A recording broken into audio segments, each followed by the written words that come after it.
Hello and welcome to the Sola Shraya podcast. We are your hosts, Bhakta Jake and Balaram Shakti Das. We are devoted to bringing you ancient wisdom for the modern day. Join us as we read the Krishna book by His Divine Grace, Srila Prabhupada, and let us share with you the wonderful shelter or ashraya of our dear Lord Krishna. Please join us in the sublime process of transforming our consciousness by hearing and discussing spiritual concepts. Balaram, how are you today? Hare Krishna, I'm doing fantastic. We are going into, I guess this is like we're going into the second year of doing this podcast together. Yeah, I think it was April last year we started. So yeah. So we're getting a little more refined today. We're kind of going old school. We're revisiting our roots and doing the old cell phone method. We had some technical difficulties this morning. It's June 16th, Father's Day, and we are just doing what we can to bring the audience, the show, to the best of our ability. Where we do not have any sponsors yet, so we are just kind of doing our best with what we got. And if you follow the show, thank you very much. And if you like and subscribe to our show on YouTube, thank you very much. Comment and do all that stuff for us. It really helps us quite a bit to deliver the show. And if you follow the show and like and comment, and if you've gotten this far with us, then you probably don't care what we use. So thank you. Thank you very much for hanging in there with us. And we have a WhatsApp. Let's mention that as well. You can commenting and joining the WhatsApp group, joining the Zoom calls if you would like, if you're able, and that way you can participate a little more. And as you were saying in the intro, right, like join the further the process that we're doing here of Yes. Discussing. Yes. By all means, we have a WhatsApp group, Sola Shraya Podcast. We have technology in this modern age that we live in, and sometimes it gets fickle. But there is one thing that never stops working, and that is chanting the holy names. So thank you, Krishna. Thank you, Krishna. He doesn't need a laptop or a cell phone. Amen. Amen. Jai Shri Krishna. So we're gonna continue. Video's a little choppy. It cut out a little bit during the intro. I don't know if it was my end or your end. So hopefully, anyway, we'll see. There's not much we can do about it. We're going bare bones minimum on this one, baby. Sweet baby Krishna, that is. So speaking of baby Krishna, actually today looks like will be a sort of a Father's Day theme in the reading. So maybe we can just roll with that. Yes, we are continuing on in chapter 5 of the Krishna book. And this is about Lord Krishna's birth ceremony. To recap chapter 5, chapter 5 is kind of a celebration of, all this crazy stuff has happened, and now Krishna is on the scene as a little baby, and the astrologers have come out to do to read the charts, and there's all the things that happen when you have a child are happening. No exception with Lord Krishna. He's getting all the attention that is due him. So if you want to hop right in, I don't know if you want to read or if you want me to read. You can start off and you can alternate if you like. Okay. So yeah, let's start with our invocation prayers and then we'll jump into the text. I don't think we are able to pull up either of those. I mean, there's a way, but there is a way. I know that there is a way. You share screen. It's the same thing. It's just you have to have another window open on your phone. Yeah. On your browser, but it's okay. Yeah, I'm not that. I'm just not. It's gonna take me 10 minutes to figure it out. Don't worry about it. Okay. Om Namo Bhagavate Vasudevaya. Om Namo Bhagavate Vasudevaya. Om Namo Bhagavate Vasudevaya. Om Namo Bhagavate Vasudevaya. Om Namo Bhagavate Vasudevaya.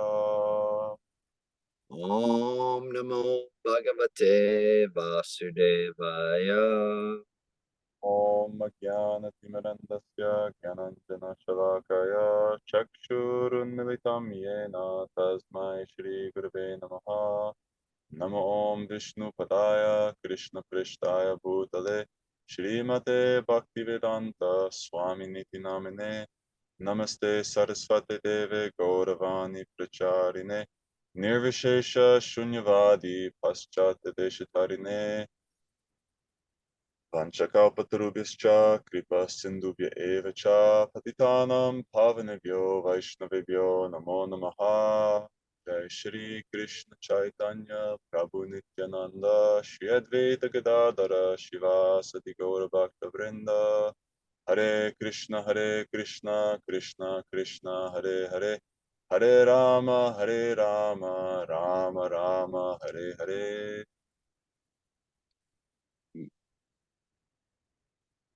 Jai. Okay, so starting into this is about the third chapter. I think depending on what version of the book you have, this is about the third paragraph of the Krishna book. And I'll just get right in here. In Krishna's birth ceremony, all the assembled brahmanas began to chant different kinds of Vedic mantras to invoke all good fortune for the child. There are different, right? Just like we just did. Yes, there are different kinds. There are different kinds of chanting known as Sutta, Magadha, Vandajya, and Varudavyali. Along with this chanting of mantras and songs, bugles and kettle drums are sounded outside the house. On this occasion, the joyous vibrations could be heard in all the pasturing grounds and all the houses. Within the outside of the houses, there were varieties of artistic paintings done with rice pulp in scented water. And scented water was sprinkled everywhere, even on the roads and streets. Ceilings and roofs were decorated with different kinds of flags, festoons, and green leaves. The gates were made of green leaves and flowers. All the cows, bulls, and calves were smeared with a mixture of oil and turmeric and painted within minerals like red oxide. yellow clay, and manganese, which is like a blue color, I think, isn't it? Or is it red? Manganese? Manganese. I'm Yeah. not sure. Yeah, I'm not It's sure not either. red. It's red and then yellow, so probably blue. Yeah. Yeah. Okay. They wore garlands of peacock feathers and were covered with nice colored cloths and gold necklaces. Have you ever seen the rice pulp paintings? Like, you know what that's referring to? So they do this all the time in India. It's super cool. Uh, in fact, in Mayapur, you go there every Saturday. They do a little festival where they parade. They have two elephants there, Hmm. and elephants do like a big, like parikrama, you could call it. Um, they just walk around the whole uh, campus, and they do these little. I'm not sure what the English word for them would be, almost like mural, but on the street, sort of like with chalk, on the sidewalk, you'll like make art with chalk. Yeah, yeah, It's kind of that, except, and maybe, our viewers have seen this, um, in like a fire sacrifice, you'll do this, they'll take little powder of different colors and they'll just sprinkle it. Actually, the Buddhists, this is, yeah, like a mandala. That would, I guess, yeah, most people are familiar with like Buddhists that do this. They'll do these elaborate designs with powder. They'll just like sprinkle it, you know, and then they'll wash it away. yeah, um, yeah, right. Yeah, so they'll do that and like all over the path, like at intervals, there'll be these like really beautiful paintings, you could say, not with paint, but with powder. And then the elephants will come and they'll, walk over them, but they're like beautiful. You want to walk around them because you don't want to disturb the beauty in them. mm, So that's what that is. And then yeah, all of these decorations, just really beautiful. I was also thinking, the bowls of cows were smeared with this almost like like a paste, right? Of these different colors. And it made me think how, like, when you go to like native places that are like connected with native roots or any culture, really, they have like colors associated, right? I mean, here it's like red, white, and blue, right? hmm, But yeah, in in the old days, you would have a sort of um, like color palette mm, associated with that culture, and that would arise from what's available, right? Like, what are the um, minerals available to make colors, right? So here we're seeing the primary colors. And if you go to India, I'm thinking of like Orissa, um, where Jagannath Puri is. It's very distinctive. It's red, yellow, green, and blue. And it's just those colors are everywhere. And it's just really cool. It gives this like theme, but it's like, well, that's what was available. Uh, but it's just very vividly colorful, right? The use of these like natural minerals and things, and we take for granted you can make anything any color now, right? mm, We just yeah, totally take that for granted. yeah, But there's something. What do you think about it? Like, there's something really special about having um, everything colored in your society to be coming from a natural source and to be like this like theme. I don't know, sort of yeah, like your yeah, team colors. You yeah, identify more strongly with your society, with your roots, yeah, right? What yeah. do you think? I suppose that there's sort of a I don't know if tribal is the right word for it, but there's sort of there's definitely a cultural aspect to having a lot of colors. What this kind of reminds me of, what I can relate this to is, my, a great illustration of this would be like during my Deadhead days, when you went to a Grateful Dead concert. I mean, it was like the most colorful place you'd ever want to see. Everyone's wearing tie dye. I mean, it's just like an array of different colors everywhere, and I like that because it shows that there's like it's like teeming with life. Right. Like that's what colors do for people. It shows you like these people are alive.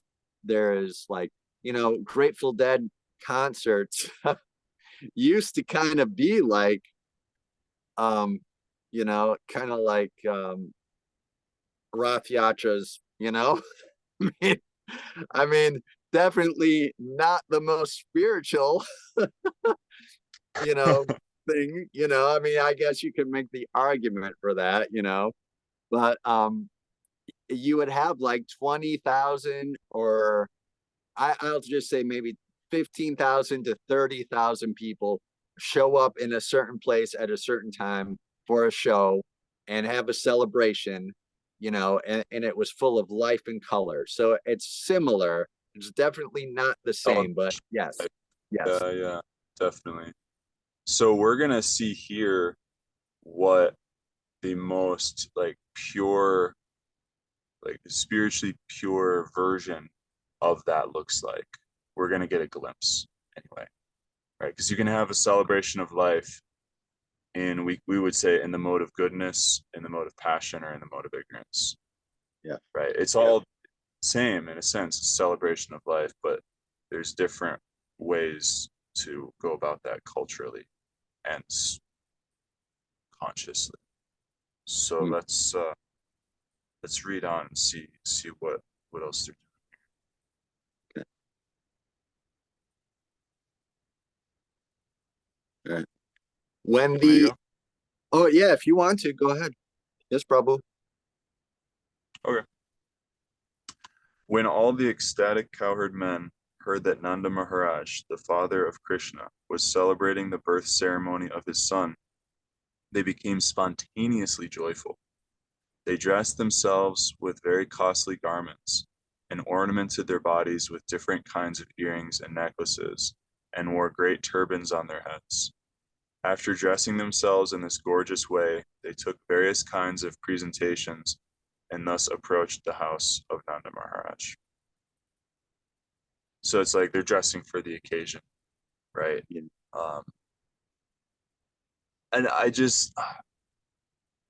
I find this so wonderful because it's like there's a time and a place for extravagance, right? And it's like it's appropriate and natural here. You get what I'm getting at?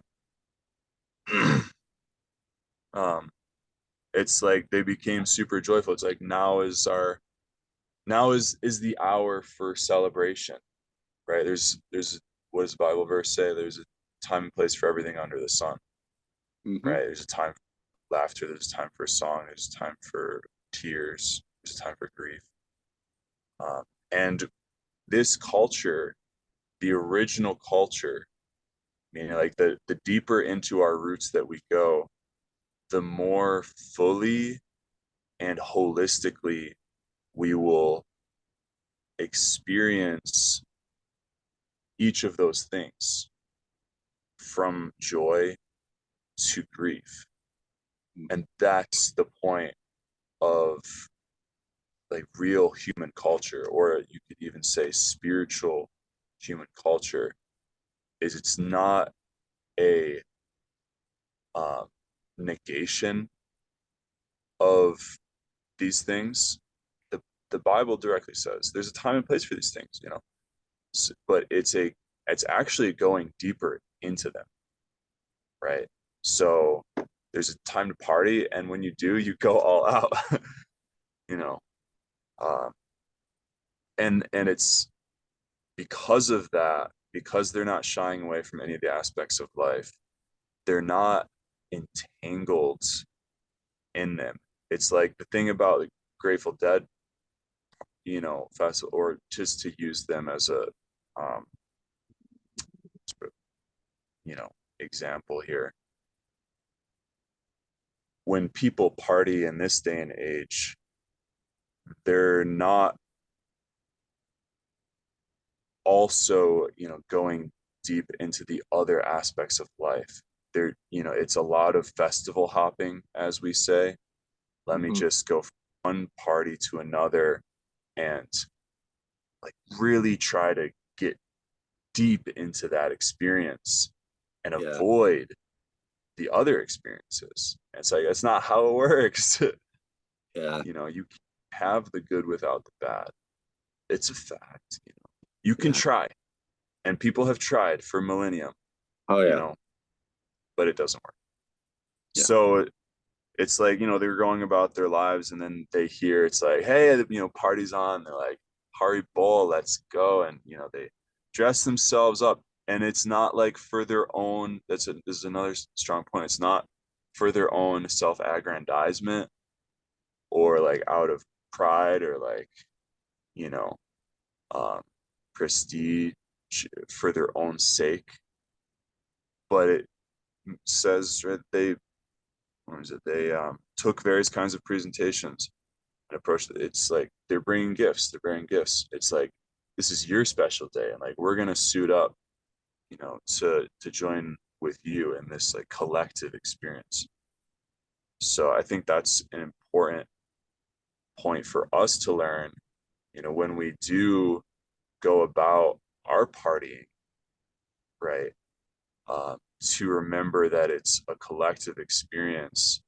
And when we bring our wonderfulness, to the group, we're bringing it for them. We're not bringing it, because even back in my college days, partying, like you can even have this kind of consciousness there, in like tamasic parties. You can be about yourself, and like we all know that guy who's who's always one who's like only in it for himself.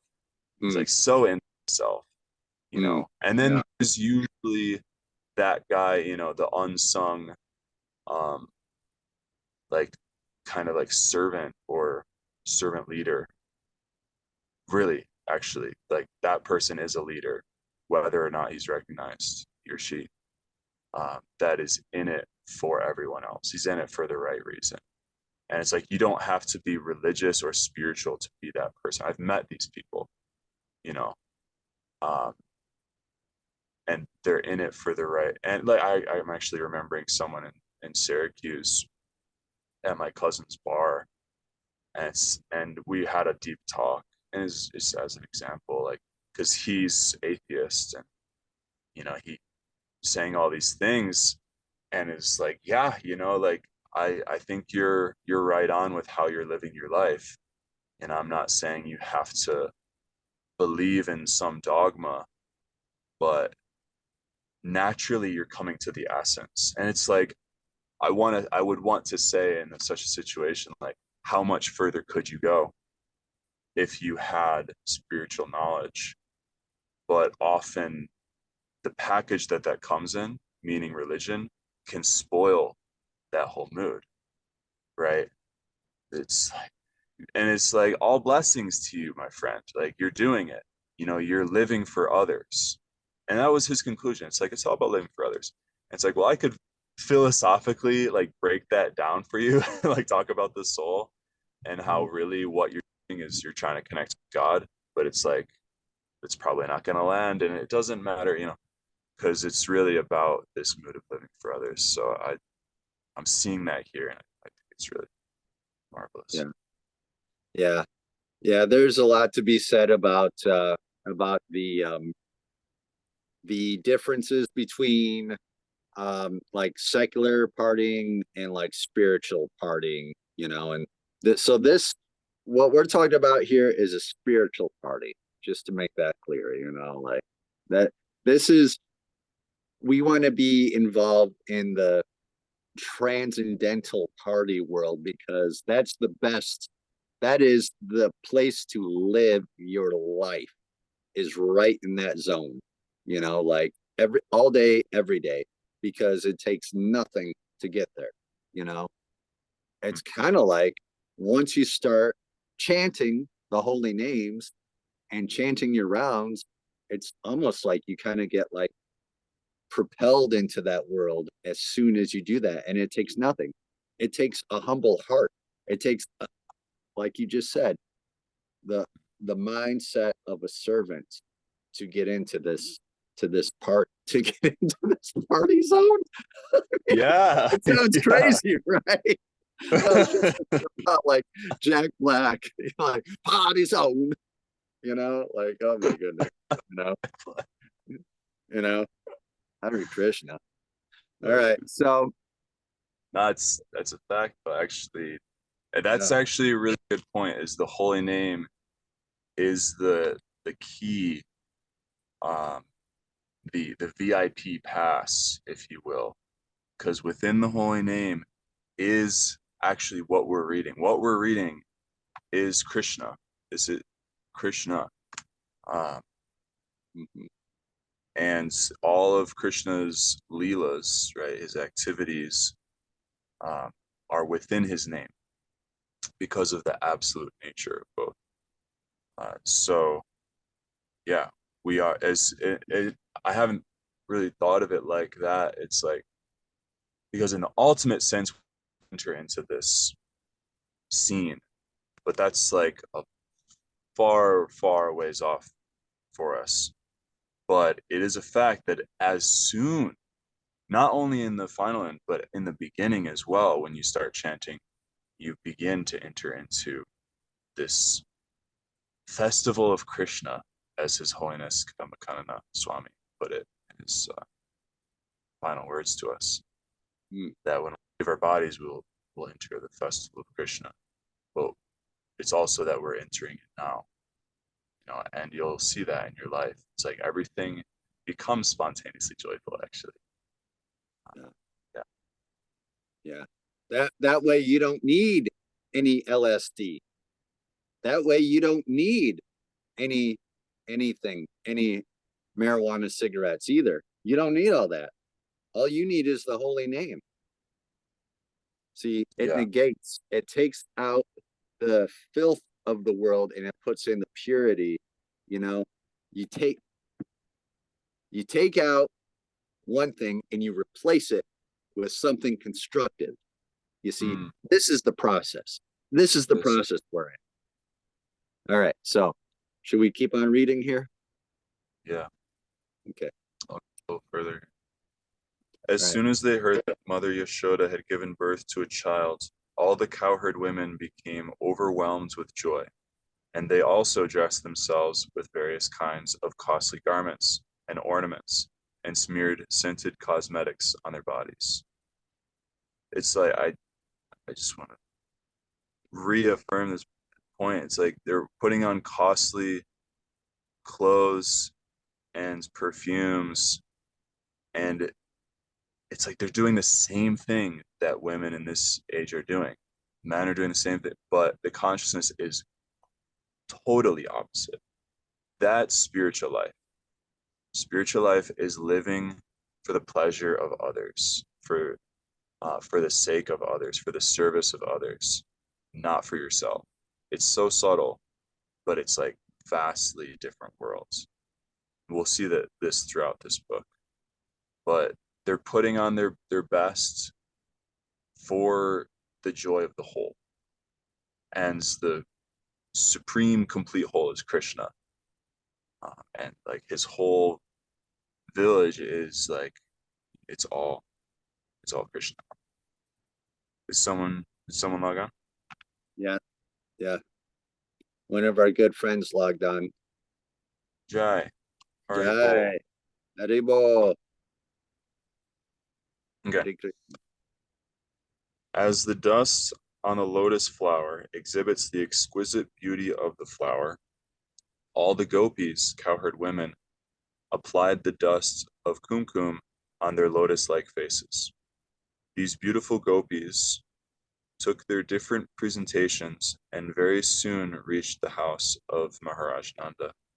Overburdened with their heavy hips and swollen breasts, the gopis could not proceed very quickly toward the house of Nanda Maharaj, but out of ecstatic love for Krishna, they proceeded as quickly as possible. So these are very beautiful women, is what it's saying. And it's like really quite an image painting here. Their ears were decorated with pearl rings. Their necks were decorated with jeweled lockets. Their lips and eyes were decorated with different kinds of lipstick and ointment, and their hands were decorated with nice golden bangles. As they were very hastily passing over the stone road, the flower garlands which were decorating their bodies fell to the ground, and it appeared that a shower of flowers was falling from the sky. From the movement of the different kinds of ornaments on their bodies, they were looking still more beautiful. In this way, they all reached the house of Nanda Yashoda and blessed the child. Dear child, you live long just to protect us. I want to appreciate again, like the wholesomeness of the beauty here.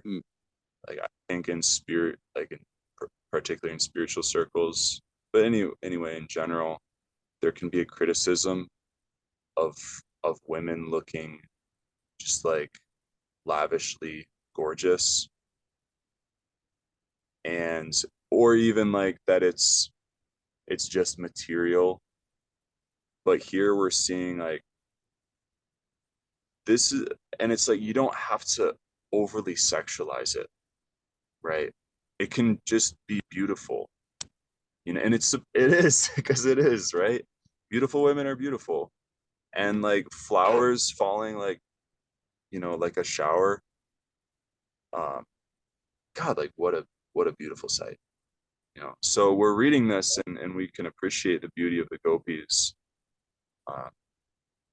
in a sort of platonic way, I suppose you'd say. Don't you think? I don't know if you want to comment. Yeah, absolutely. Andrea, we have a woman on the show. I don't know if you're available to unmute, but she might not be. I don't know. We actually have a woman on the show. Yeah. So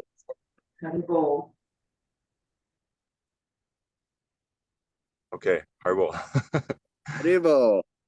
All right. So I just want to finish up this little bit right here. All right. Finish the paragraph and then you can keep reading. Yes. While they were blessing child Krishna in this way, they offered a mixture of turmeric powder, oil, yogurt, milk, and water. They sprinkled this mixture not only on the body of child Krishna, but on all other persons who were present there. Also on that auspicious occasion, there were different bands of expert musicians playing. Oh, wow. They even got a band going. I don't suppose it was Jerry Garcia from Another Lifetime, was it? Could have been. Playing some kirtan? I mean that would be a very auspicious thing. So Yeah. yes, about the women. So I like this paragraph because, like you were saying, there is something wholesome and auspicious about women, basically, like in this setting, like they're going to church, right? Like they're going to worship the Lord, you know. So they look their best, they smell their best, they're coming out with like their, you know, they're putting their best foot forward, so to speak, right? They're coming out all painted up and everything. They look beautiful, right?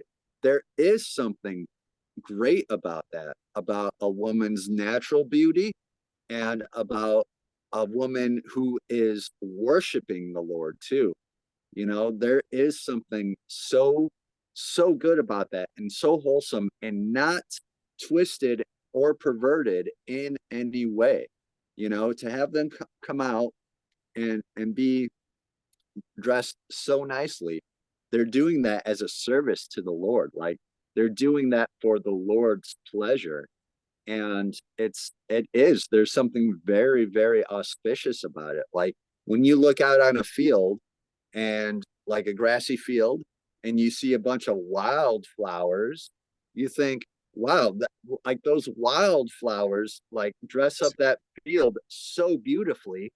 You know, it's just it it's it blows your mind how perfect it is. You know, how God created all that, how God created the flower.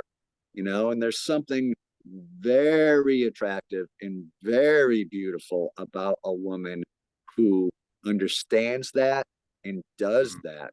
You know, there's probably, I can't think of anything else that is more attractive in a woman than for her to be wholeheartedly worshiping God. And just like you just get the vibration just by looking at them. Like, you know, they're in it for like the long run. You know, they're in it. You know, it's beautiful. It's a beautiful thing, and there's nothing perverted about that at all. You know, absolutely not. Yeah, it's like the actual purpose of their beauty, and the flower is perfect metaphor, because it's like, when you see the beauty of a flower, what do you want to do with that flower? Do you want to trample it? Does it make you want to trample it? Right? But that's what we're doing when we pervert the sexual attraction. We just like trample the flower, right? And I think any woman can attest to that, right? And it's like, yeah, for sure, shame on us, man. You know, but to hold a flower in its beauty, that is purity, right? Yeah. There's nothing wrong with appreciating that beauty. It's supposed to be beautiful, but it's what you do with that. Do you behold it? Do you water it, or do you trample it? You know, or do you just like snatch it off the ground and, you know, let me just consume you? So that's what we're doing. Yeah. Yeah, I know. We could go on. We could probably do a whole show about that, because it's this age that we're living in right now, you know, but let's read on in the book a little bit more.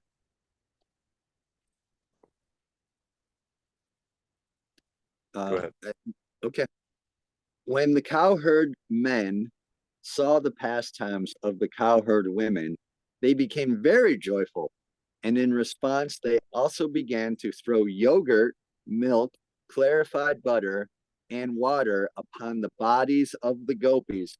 So now you got all these beautiful dressed up women. And what do the men do? Let's throw some butter on them. Right? Like, they know how to party, right? Yogurt. Hey, we got some milk. We got some butter. We got some yogurt. Let's do this. You know? And we could think like the modern equivalent of champagne, right? Right.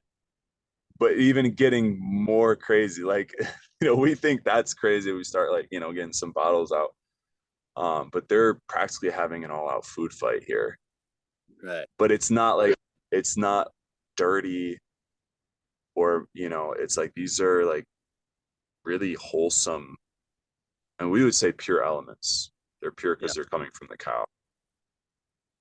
So they're actually like purifying your existence. It's just like really cool. So again, it's like the same thing, but the difference of like the mode of ignorance and the mode of goodness is just like totally opposite. Like, instead of leaving you to wake up in a stupor and just a mess the next morning, it's going to make your whole existence more pure. Yeah. So it's like, wow, this is a Krishna party. This is what we're about. Yeah. So Nanda Maharaj was also very happy to see the pastimes of the cowherd men and women, and he became very liberal in giving charity to different singers who were assembled there. Some singers were reciting great verses from the Upanishads and Puranas. Some were glorifying the family ancestors, and some were singing very sweet songs. There were also many learned brahmanas present, and Nanda Maharaj, being very satisfied on this occasion, gave them different kinds of garments, ornaments, and cows in charity. So this guy is like, hey, have some money, like he's kind of like the founder of the feast, so to speak. And and I mean, that's another another kind of a difference, because compared to the like party scene, the Grateful Dead scene, whatever you want to call it, like any kind of like touring band scene, I guess,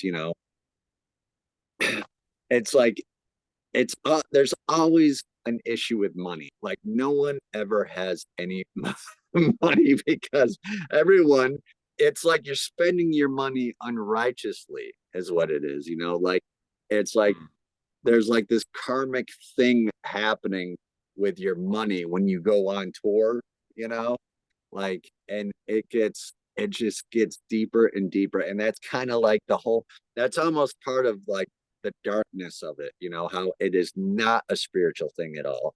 So yeah, this is interesting how there's like a sponsor for everyone to party, again, very auspicious. That's such a good point, Jake, that just that simple little thing of the band or the host taking all the money. Here it's the opposite. He's giving charity. Yeah. I was recalling, I feel like I may have brought it up on the podcast long ago. I want to say it's Chanakya Pundit who gets quoted for many aphorisms often. And maybe one of you has heard this and can correct me if I'm wrong, but it's like there is a formula for having a party according to the Vedas. Like, according to the scripture, there are certain ingredients that make something a party. And I believe it's kirtan, prasad, and charity. And whenever these three things are present, you have what is called a party. I love it. Maybe, right? Like dancing, I suppose, as well. It's like those are the elements. And if you're missing one of those elements, it's not actually a party. But when you have these things, like that's a real party. So and this point you raise, I think, really illuminates that, because I had thought, like, the money issue though, it is a thing. It's a thing. Yeah. If you're miserly, because that's what it comes down to, you're a miser. So there's a difference. The scripture also says there's a difference between the Kripana and the Brahmana, that these are like two categories of the human. There's the miser, and then there's the Brahmana. There's the spiritually inclined person. Again, it's like it always comes down to this. It's you're either in it for yourself or you're in it for the whole. Right? So the Brahmana, what does spiritual mean? It doesn't mean like you're off in some other, dimension, high on acid, or whatever it is. You are invested in the whole. You have found your place in the cosmos. And this is was it Brene Brown? For those of you who are familiar with her work on shame and fear and emotional intelligence, the difference between fitting in and belonging, that most of us are simply trying to fit in, and so we become untrue to ourselves in order to fit in. in the name of belonging. We might call it belonging. Like, I belong to this group. I belong, I'm a deadheader, right? Or whatever. I'm a congregation member at this church. I belong. Church, I see churches, on the Bible Belt, and they're always trying to promote this, you belong here. Like, but it's just group. It's so much. Member. Are you a member? Be a member. Like, sign up to be a member. It's like, given your tithe, like, yeah, it's like, member, what? Like, I just go to church here? Can I just go to church? It's so weird. Yeah, it's kind of tribal, I guess. Sorry, I didn't mean to cut you off there, probably.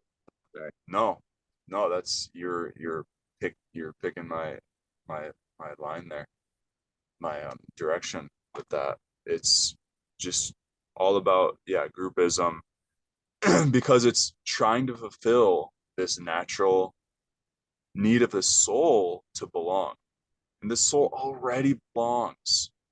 That's the point. It's like Richard Rohr says this, that if it's here, I'm forgetting how he words it. It's really brilliant though. Like, everything belongs. It wouldn't be here if it didn't belong. That's what he said. Right? It wouldn't be. Can I just tell you that I love him? I watched that video that you sent me last night, and the guy has such a cutting wit, where like, things are so natural by his wit. The way he just comes up with things, it's like he's not even coming up with things. He's just the way that he views things in the world is like so obvious that you never even thought of it, and so true at the same time. And it's like every sentence out of this guy's mouth is like just like that, just so dry and so plain, and yet so witty. And it's like, I never thought of it like that way. That makes perfect sense, that is definitely something he would say, just like that. Yeah, definitely.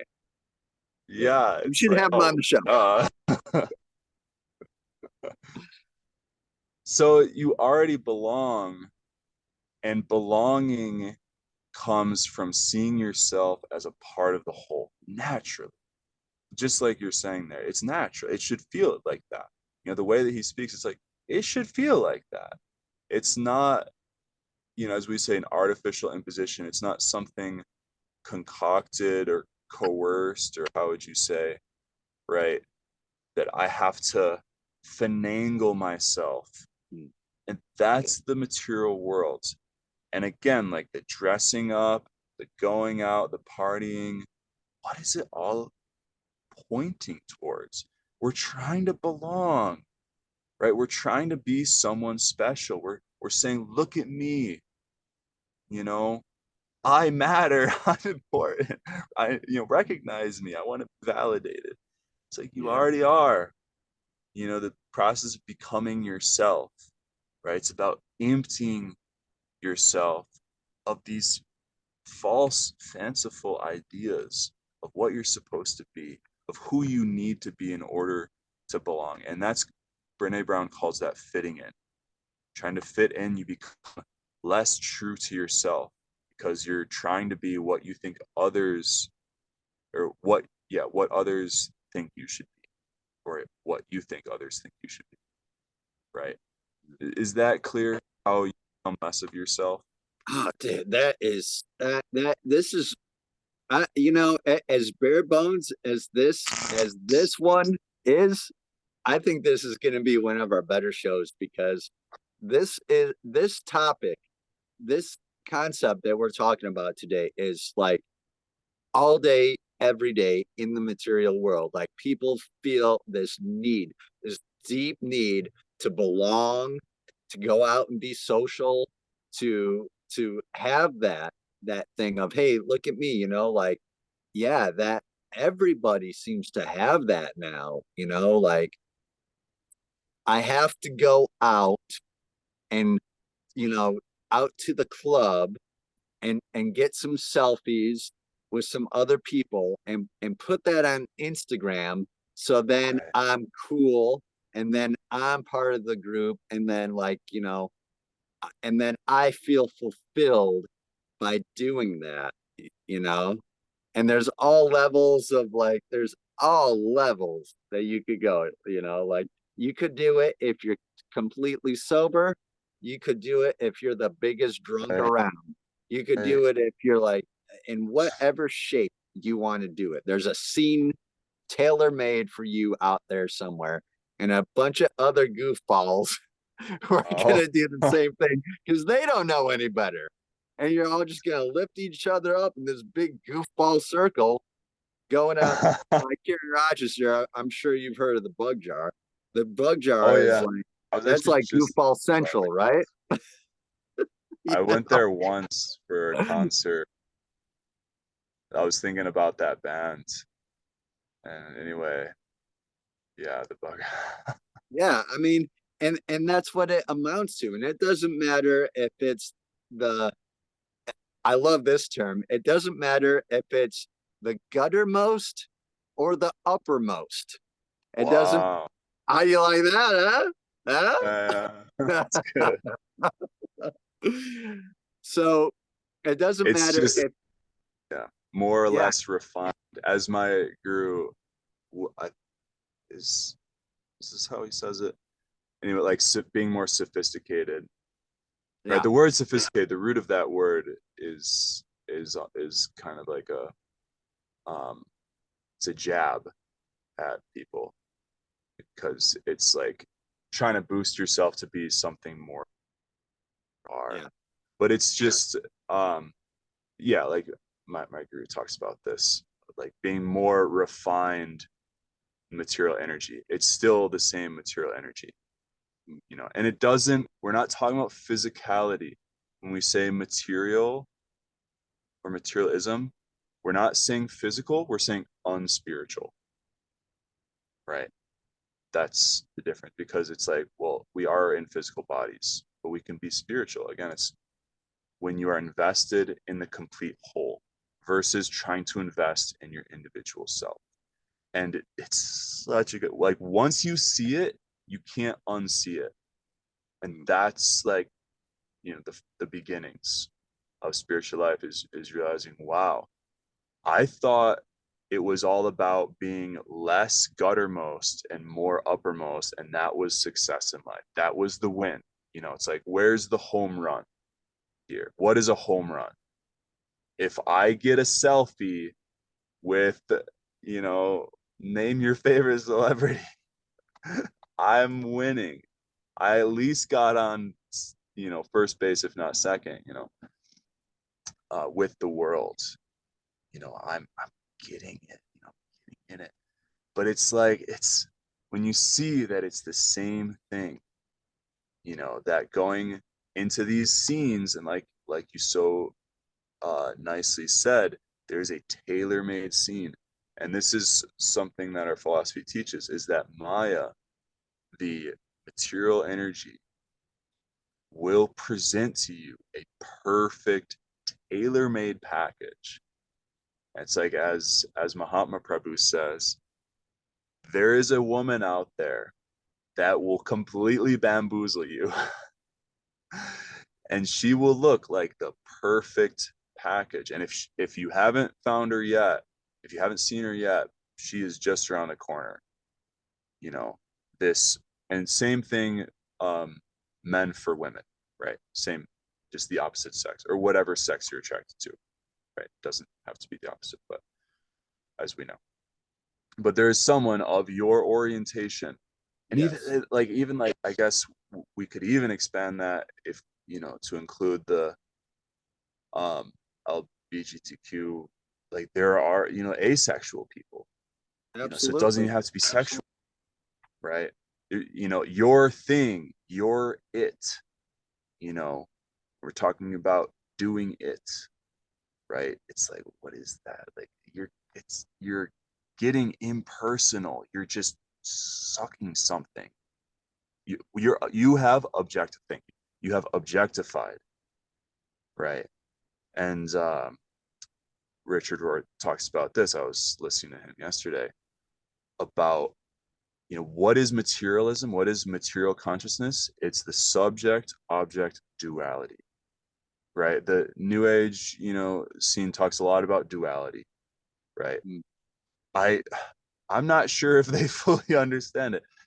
I'm sure a lot of them do, because this knowledge is really getting out there. I'm not sure if I fully understand it.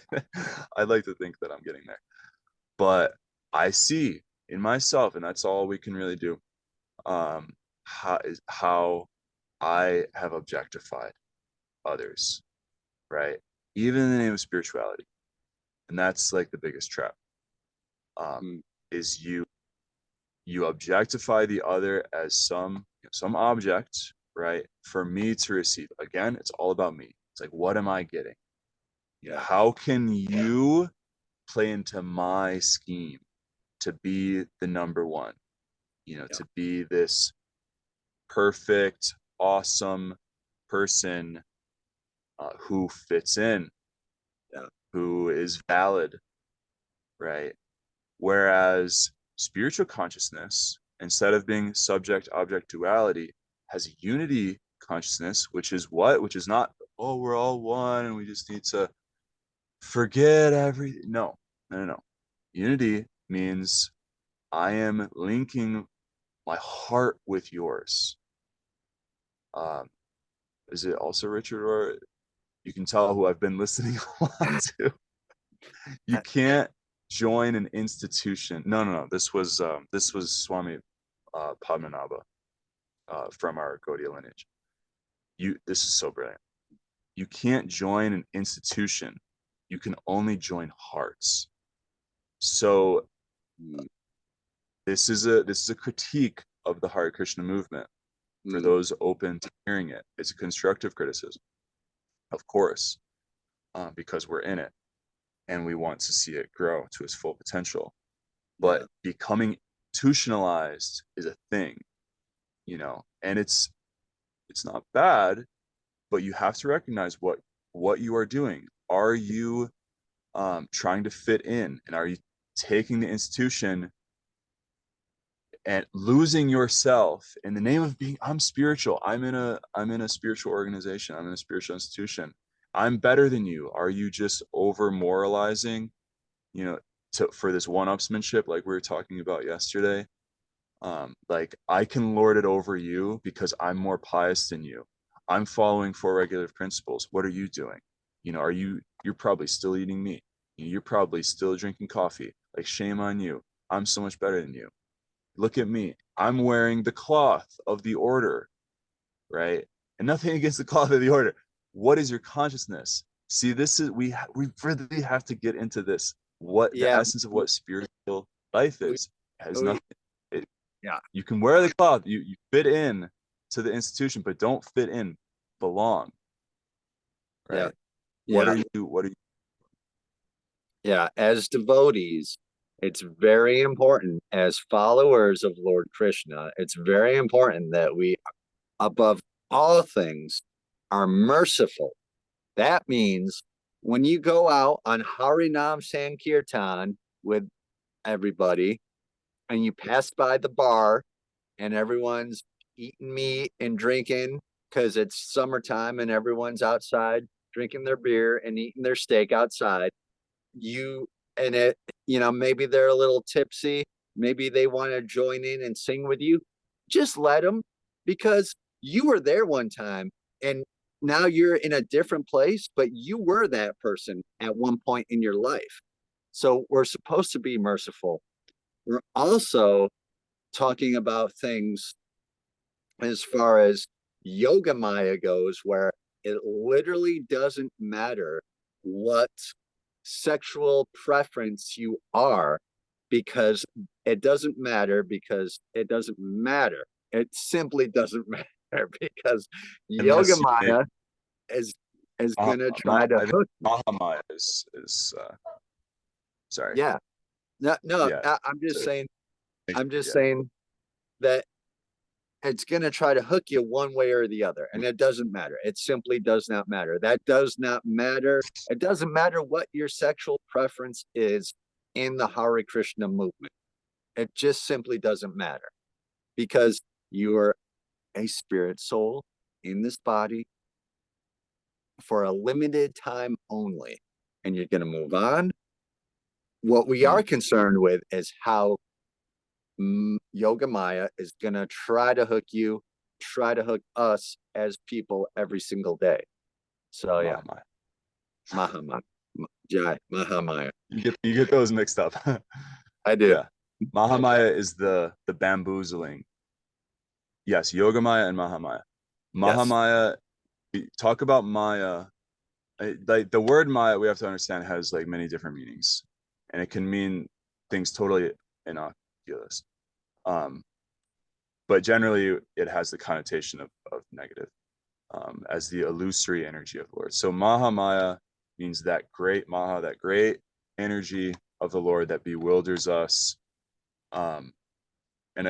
Thank you for tying this back in, because I wanted to bring it back to this point of the bamboozling, right? The perfect package. Mahamaya, or Maya, is that material energy, the personification of the material energy, you could say. It's like, again, material means not physical, but unspiritual.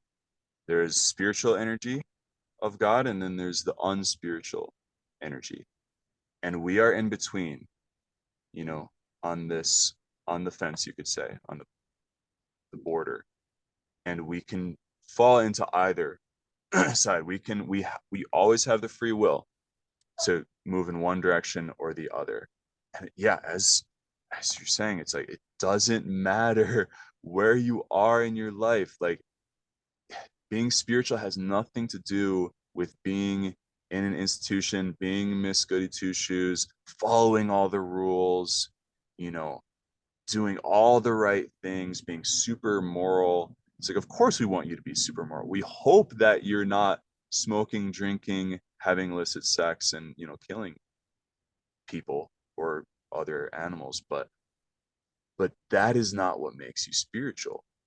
What makes you spiritual is you're going towards spiritual energy and not into the bewildering energy, which will always present a flexing situation for you, to bamboozle you, to bewilder you, to try to get you to take for yourself. It will offer you this perfect package of, you can fit in, you can really matter, you can have name, fame, profit, adoration, distinction.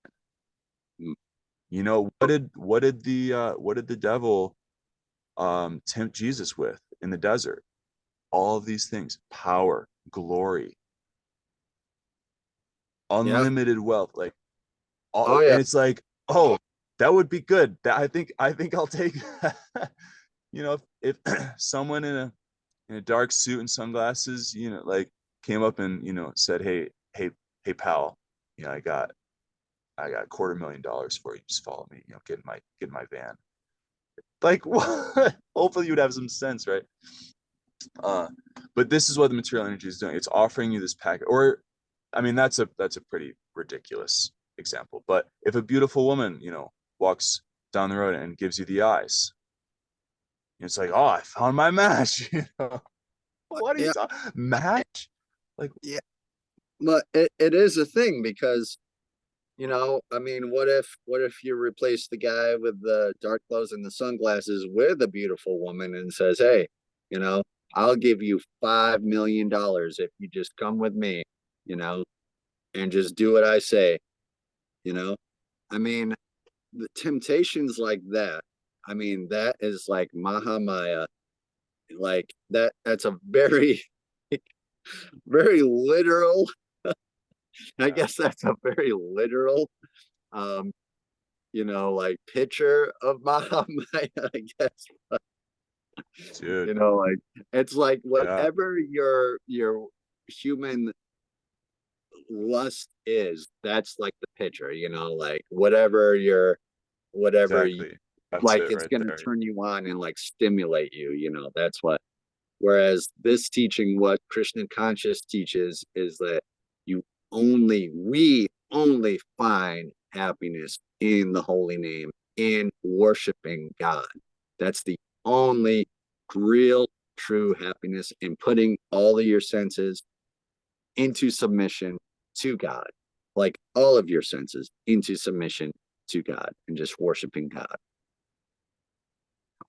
Yeah. And that expresses itself again in the complete whole, because God is a complete whole. Om Purnamada. Right? He is that complete whole from whom everything emanates. Right? And all of the emanations are complete himself. Right? This is what the Vedic mantra is saying. So this is what we have to understand, that we belong to something complete and whole, and we are ourselves complete and whole because of our part and parcel nature in him. And that this world is a place that is going to try to coerce us, or seduce would be a better word. Absolutely. Right? Because seduce gets to the heart of the matter. And we often think of seduction in, the typical temptress, Jezebel sort of plots. But as we're discussing here, and as actually I think what the whole non-binary thing, what's the word, phenomena is revealing to us, is how it goes a lot deeper than just this gross sexual level. Yeah. And this is something that I really hope that this population can get a grasp on, because a lot of them, in all honest and just objective honesty, are probably more lusty than most people, than regular people. Like the whole notion of pride, it's like, actually we're out of time. But this is really, I know I want to, well, let's just take a couple minutes here, because this is pretty important stuff for us to understand. I was talking with John Priya about this, actually, that his take is, anyway, one angle of this is being like proud of one's sexuality and like flaunting that, right? That our society kind of created this phenomena, actually, and we have to understand this. This isn't just like coming out of its own, just like natural evolution. It's like everything that appears, every phenomena in society is, it's causal, right? It's cause and effect. That we, in hypersexualizing our society, we glorified lust. And so the minority population, homosexual or whatever, is like, well, I want to, have that glory as well, or something along those lines, anyway.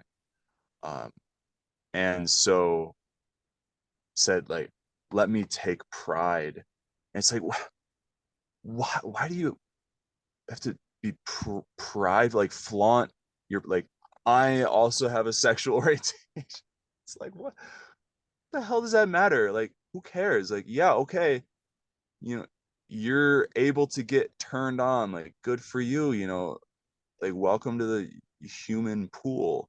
But there's nothing to be proud about. I don't know if that did justice. It didn't do justice to what he was saying. I understand where you're see kind of what I'm getting. It's sure. Like, okay, you have, but to flaunt it, like, there's nothing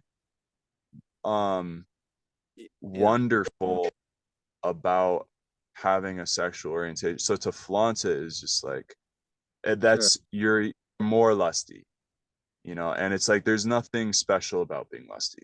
And that was the point of what he was trying to get to, is we have made lustiness something glorious, and so everyone wants a piece of that pie. Oh, it's cool to be lusty, look how lusty I am. It's like, oh my god, you're destroying society by doing this. You're destroying it. I mean, look at what we've been reading here. The beauty, the wholesomeness in being a part of the whole and not trying to aggrandize for yourself. Like, it's all about me. No, it's all about Krishna. It's all about God. It's all about the complete whole and belonging to that, and and resisting the temptation that the illusory energy, the package that the illusory energy is saying, here, you can be proud about this, you can fit in about this, you can flaunt this. It's like, stop flaunting. Worship, as you're saying, like whatever you have, find yourself within the cosmic whole that you belong, and you don't have to convince anyone, you don't have to fit in, you don't have to change yourself, you don't have to put on ridiculous colors and costumes. Sorry. You don't have to dye your hair. I mean, you can, but if you do, do it as a selfless expression that you're not trying to get anything. And like, it's like, men often will warn us young men, stay away from the girl with the blue hair. Why? Like, I really like girls with blue hair. Like, they're really cute, But why? Because it's generally indicating someone who's trying to what's the word? Cipher, energy, attention, and validation, and that is so toxic. I mean, think about that objectively, like make your own conclusions, but that is toxicity, and it doesn't mean that every girl with blue hair, obviously, again, physical doesn't mean material, and material just means unspiritual. So whatever physical attributes you want to express yourself with, Hari Bol. Again, Rath Yatra, Krishna conscious, real parties, to get as colorful as you want. But do it for the right reason. Don't try to just sequester energy and attention onto yourself in seeking validation. You're already validated. You can wear whatever colors you want. But do it to participate in the dance of the whole. That is Krishna consciousness. Well, the only thing we can really do is just do Harinam at the Pride Parade. I wanted to say thank you, because you reminded me when you were talking about Harinam before, like, and including what we're doing. This is so beautiful. Is that what we are doing when we include people into the Harinam party? We call it a party because it's a party. Is you are, by taking that consciousness that you belong and you belong and you belong, you are fanning that spark of belonging in the other, and they will see, like, they probably won't even understand it. You don't have to understand it. You don't have to understand what is occurring when someone includes you. Kids do this every day when they play. They don't rationalize. They don't think about, like, what are you trying to get out of me? Right? That's material consciousness. They will naturally feel that they belong, and it will awaken that sense of natural belonging. Okay, battery's about to die. I keep on looking. It's just going down and down and down, even though it's on the charger. So, all right. Fantastic show today. Fantastic show. Very good show. Thank you once again, our YouTube audience and people of the WhatsApp group and people of the internet, people of YouTube, people all around the world. Thank you for joining us in this reading of the Krishna book. Let's recite the Maha Mantra 3 times and then let them go. All right. Hare Krishna, Krishna Krishna, Hare Hare, Hare Rama, Rama Rama, Hare Hare, Hare Krishna, Krishna Krishna, Hare Hare, Hare Rama, Rama Rama, Hare Krishna, Krishna Krishna, Hare Hare, Hare Rama, Hare Rama, Rama. Jai Jai Jagannath. All right. Thank you so much for watching us, and we will catch you next time. Hare Bo. Oh.